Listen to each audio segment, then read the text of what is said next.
demand that we stand strong, we stand for certain values and principles, notwithstanding any attempt to bully us, to hound us down, to insult, to humiliate. We must stand firm for what we believe in. Because when you start jumping around all over the place and wavering, it means in the first place you have no principle. You have nothing to stand for. And the position of the opposition today is a very principled position. It has been articulated by speakers before me, beginning with the very comprehensive analysis from the member for Chaguanas West, followed by a very incisive presentation from the member for Sanwa Barataria, both of whom have significant experience in the legal profession and brought to bear that expertise and that understanding. Madam Speaker, the attempt by the government today to railroad this administration is not strange, it is not new. It is an attempt to do something, continuing to do something outside of our normal parliamentary practice. And we have taken a position today to stand on certain issues.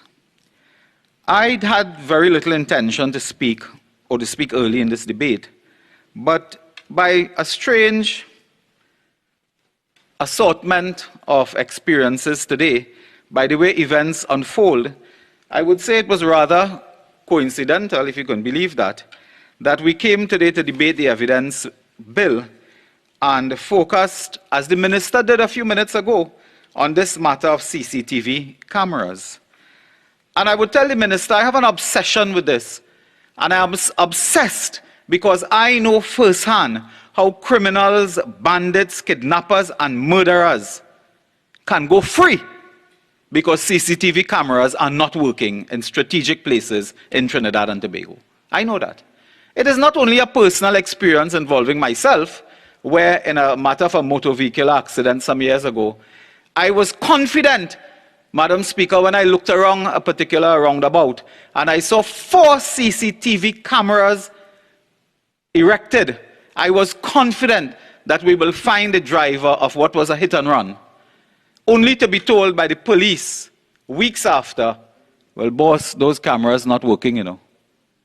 That was a hit and run. In the context of serious crime, it may not have been a big thing, but in the context of kidnapping and murder, that is a big thing. And when we come and we raise these issues, the minister and others, we obsessed. We obsessed. But in the first world, in developing countries, you think you could go to New York and 50% of the CCTV cameras in Manhattan not working? You can go London? You can go Paris? You can't. When it happens in Trinidad, they accuse the opposition, well, you have some personal interest in that. Madam Speaker, the Daily Express, Friday, 5th February 2021, today, a quotation from the Commissioner of Police under the heading, All Public Camera System Not Working. The Commissioner of Police says, and I want to put it on the record, we have 1,800 cameras in this country the TTPS has access to. Less than 1,000 are operational, Griffith said. And today, the Minister of National Security come boasting about a suite in what Salvatore building, a suite in Riverside Plaza, a suite all about the place. But almost 50% of the cameras not working. What is the purpose of the bill? And I want to read, because well, the minister touched it, supplemental provisions 12AH, a video recorded by means of a closed-circuit television camera shall be admissible as evidence. Well, this obtains already, but there's a process in common law that you use it. There's a process. Now they really want to codify this. Now it can still be challenged, but they're codifying it to make it now part of the statute. But you are doing this, Madam Speaker, when for 6 years you cannot fix the cameras that are there. So what is the purpose of this? What exactly is the purpose of this? And you know, we should have taken note, because I want to draw reference to the accompanying document, the Special Select Committee Senate report on the Evidence Amendment Bill 2019 that deals with this bill, of course. And I was shocked, like my friend from Sawa Barataria, when the member for Laventille West spoke and keep referencing to a Joint Select Committee report. I thought there was a Joint Select Committee, and of course nobody told me, nobody invited me, and I knew nothing. But only to be told by the member for Sawa Barataria, it is not a Joint Select Committee, it was a Special Select Committee. But then my friend from Laventille West may have been obsessed with a Joint Select Committee. He may have been obsessed with a Joint Select Committee. And maybe that is why it led him to that Joint Select Committee. Madam Speaker, I will ignore him, but on the 1st of November 2019, the DPP sent a very important correspondence to the Joint Select Committee. No, the Select Committee, sorry. I was just helping my friend from Laventille West. He likes to hear that. Madam Speaker, Madam Speaker, he's not disturbing me, so I won't stop. Madam Speaker, in the letter November 1st, 2019, the DPP, this is from the Honorable Director, Mr. Roger Gaspard, Senior Counsel, on the case Special Measures and CCTV Footage, the DPP is saying, and I quote, it is submitted that the proposal making CCTV footage automatically admissible is a quite welcome proposal, given the multitude of views expressed and so on. So that we were alerted in November 2019 that this is something that is good. This is something that the DPP is suggesting that we may use, given the problems associated with the common law and some of the challenges and so on. But since November 2019 to today, do you know more cameras are not operational than 2 years ago? And you know, when the minister has to respond to it, one day he said that he saved 300 million. Today he saves 700 million. By next week they save $1 billion. It changes every week. They save more and more. But I want to tell the minister, oh God, man, have a heart. All the millions you're saving. What are you saying? The life of Andrea Barrett is worth less than the millions you're saving? The life of a kidnapped murder victim is worth less? You have to save? Had they left that process there with TSTT, we would have had a situation where all 800 cameras would have been working today. In September 2020, I put on the record that there was a blotched and corrupt process for tendering for CCTV cameras where the tenderers put in their bid, and last minute they got instructions from National Security to cancel the process because somebody did not put in a bid on time. I asked National Security Minister, who did not put in the bid on time? Do you know? Who did not put in a proper bid? That at the last moment, a division in National Security cancelled a tendering process. Then went secretly, surreptitiously, to persons unknown and put a next process in place where before in September they were asking for hardware, software and operational capacity. By January 2020, they were only taking hardware. And one bidder from Canada with links in Trinidad, which we will speak about another time, was the successful bidder only for hardware, meaning camera. But up to now, we don't know who are going to operationalize this. Today, mouth open, story jump out. We hear is the very same TSTT back. How much lives could have been saved if they did not foul up this?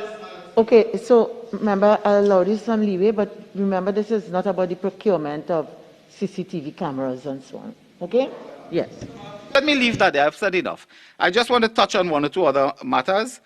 And to reinforce a point made with a new example, in that the bill speaks of the process and codifying the various rules and so on that have been existing time immemorial, really. One matter, you know, the minister made a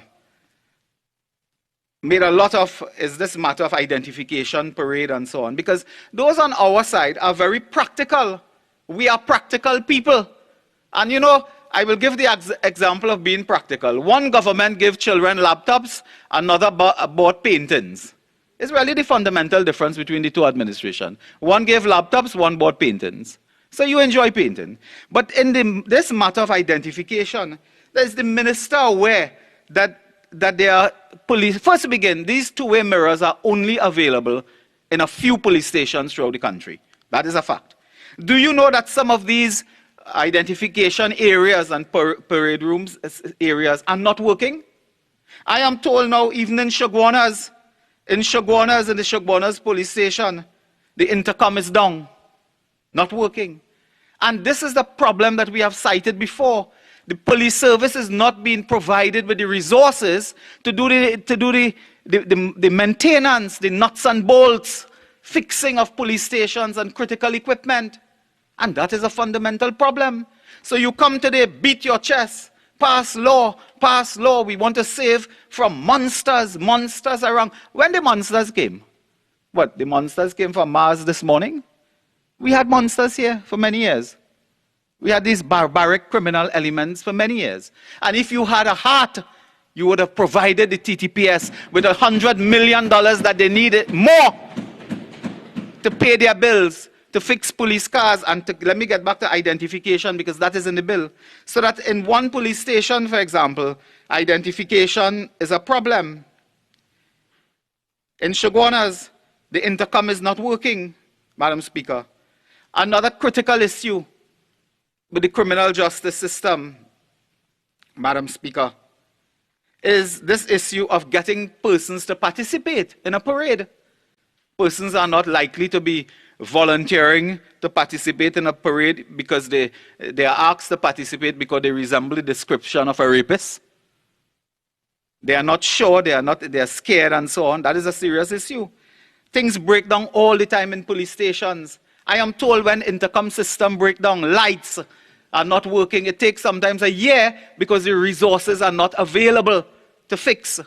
And resource transfer is a matter for national security. Regrettably, on Standing Order 48.1 and 55.1b, both speakers spoke about the police service and resources. Okay, so member one, with respect to 48.1, while I hear you talking about resources, again, I would ask you to come back to the bill because this bill is not talking about resources. And I think I understand the point, sure, but it's a general point, sure, that has been made throughout. So please move on to something else. Yeah, Madam Speaker, we support any measure that is sound to strengthen the criminal justice system, to ensure that the police have the resources, they have the institutional capacity that law gives. Law provides institutional and administrative capacity. That's what we're debating today. And we support any measure to strengthen that. A critical part of the problem we face today, which has been in the public domain, the Attorney General knows it, is this matter. It came up recently because of the dreadful events of the last few days, where police officers do not show up in court. They do not show up. And maybe the Attorney General can consider, and I want to congratulate the Commissioner of Police, who has been addressing this matter in the recent past. It is an age-old matter. And the Attorney General should consider in this bill whether or not the time has come to create an offense where police officers fail, willfully fail without excuse to appear in court to prosecute in certain matters. Many cases are thrown out because of that.